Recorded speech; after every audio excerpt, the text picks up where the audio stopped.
Hi there, ये ECO 401 economics की short lecture series का 15th लेक्चर है। इसका टाइटल है producer behaviour production side analysis continued. इसमें सबसे पहले है आइसो कॉन्ट। लिटरल मीनिंग है आइसो कॉन्ट का equal quantity. Iso mean equal and can't mean quantity. So iso can't क्या करता है, डिफरेंट कॉम्बिनेशन शो करता है दो इनपुट के जिनसे सेम आउटपुट प्रोड्यूस होता है। पहले आपको इंडिफरेंस कर्व का एक कॉन्सेप्ट करवाया गया था, अगर आपने पिछले लेसन हो, जिसके अंदर डिफरेंट कॉम्बिनेशन से सेम सेटिस्फेक्शन मिल रही थी। यहाँ पर दो इनपुट्स के डिफरेंट कॉम्बिनेशन से सेम अमाउंट ऑफ आउटपुट मिल रहा है। फॉर एग्जांपल, जैसे कि आपके सामने यहाँ मौजूद है आइसो कॉन्ट कर्व मौजूद है, एक तरफ लेबर है और एक तरफ कैपिटल है। अगर हम इसके कर्व के ऊपर जाएंगे, यहाँ पर कैपिटल बहुत ज्यादा लेबर बहुत कम है, तो जितना आउटपुट यहाँ पे प्रोड्यूस हो रहा है उतना ही यहाँ पर प्रोड्यूस होगा, जबकि यहाँ पर लेबर ज्यादा है कैपिटल कम है। इस पूरे कर्व पे किसी भी पॉइंट पे सेम अमाउंट ऑफ आउटपुट मिलेगा, लेकिन कॉम्बिनेशन डिफरेंट होगा, कहीं पर लेबर ज्यादा कहीं पे कैपिटल ज्यादा होगा। उसके बाद है फिर iso can't map. Iso can't map क्या है, इसके अंदर कई सारे आइसो कॉन्ट कर्व होते हैं। एक से ज्यादा जब आइसो कॉन्ट कर्व होंगे, यहाँ पर आपको एक कर्व दिखाई जा रहा है, अगर इसी के ऊपर दो तीन कर्व और बना दिए जाए तो वो आइसो कॉन्ट मैप बन जाएगा। उसके बाद है marginal rate of technical substitution. Marginal rate of substitution आपको पहले बताया गया था, अब है marginal rate of technical substitution. इसका इस्तेमाल होता है प्रोडक्शन के अंदर।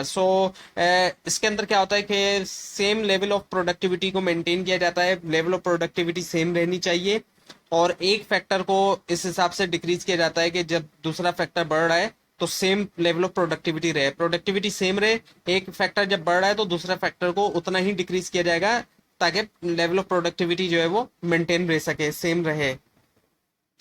MRTS, marginal rate of technical substitution, is equals to change in capital divided by the change in labor, और इसको इस तरह भी रीअरेंज किया जा सकता है, change in K dot marginal physical product of K is equals to change in L dot marginal physical product of labor। और जब उसको हम इस तरह भी लिखेंगे, change in K divided by change in L is equals to marginal physical product of labor divided by marginal physical product of capital।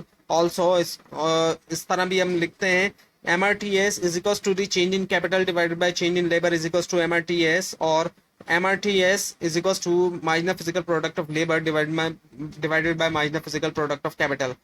Isocon का इस्तेमाल किया जा सकता है इलस्ट्रेट करने के लिए जो रिटर्न टू स्केल और रिटर्न टू फैक्टर हैं इन कॉन्सेप्ट्स को।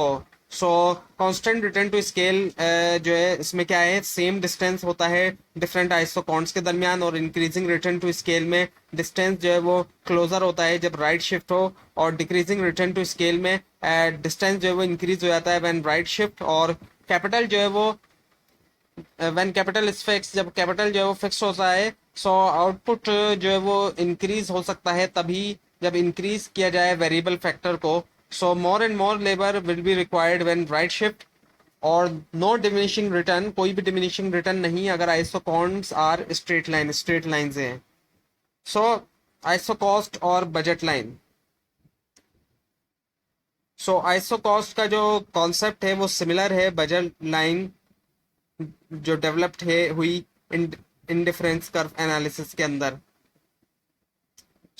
अगर प्राइस जो है दोनों इनपुट की इंक्रीज होती है, आइसो कॉस्ट लाइन जो है वो इनवर्ट शिफ्ट हो जाती है अंदर की तरफ, और अगर प्राइस जो है वो एक इनपुट की इंक्रीज होती है, जो लाइन होती है वो बाहर निकल जाती है। और स्लोप जो होता है आइसो कॉस्ट का, वो जो है PL डिवाइडेड बाय PK है। आइसो कॉस्ट कॉम्बिनेशन जो है वो हेल्प कर सकता है आंसर देने में कुछ क्वेश्चंस के। दो क्वेश्चंस हैं, what is the least cost way of producing a particle level of output, यानी कि लीस्ट कॉस्ट वे कौन सा है प्रोड्यूस करने के लिए, एक जो खास मिकदार है आउटपुट की जो प्रोड्यूस करना चाह रहे हैं उसको प्रोड्यूस करने का। और उसके अलावा what the highest level of output the firm can produce given a certain budget, जो एक सर्टेन बजट दिया गया है उसके अंदर कौन सा हाईएस्ट लेवल है आउटपुट का जो फर्म जो है वो प्रोड्यूस कर सकती है। ऑप्टिमम कॉम्बिनेशन ऑफ फैक्टर्स, यहाँ पर जो है वो आर जो पॉइंट आपको दिखाया जा रहा है, ये आर एक ऐसा पॉइंट है जहां पर आइसो कॉस्ट कर्व जो है वो टेंजेंट करता है बजट लाइन को। ये जो है ऑप्टिमल कॉम्बिनेशन है फैक्टर्स ऑफ प्रोडक्शन का, जो आर का पॉइंट है। यहाँ पर आइसो कॉन का कर्व, जो कर्व आपको दिखाया जा रहा है, ये आइसो कॉन कर्व है, और इसने टेंजेंट किया है बजट लाइन को। जो कि स्ट्रेट लाइन आप देख रहे हैं, और यही जो है वो optimal combination of factors of protection है। उसके बाद आखिर में है संक कॉस्ट। संक कॉस्ट क्या है? संक कॉस्ट से मुराद होता है वो अमाउंट जिसको रिकवर नहीं किया जा सकता। ये एक ऐसी कॉस्ट होती है जो ऑलरेडी इनकर्ड हो चुकी होती है और उसको रिकवर्ड नहीं किया जा सकता। तो ये था लेसन नंबर 15। आपको अगर इस बारे में कोई क्वेश्चन है तो नीचे कमेंट कीजिए।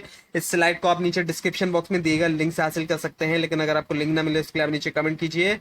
और इस पूरी सीरीज को देखने के लिए इस चैनल को सब्सक्राइब कीजिए, बेल आइकन के ऊपर क्लिक कीजिए। Thanks for watching this video.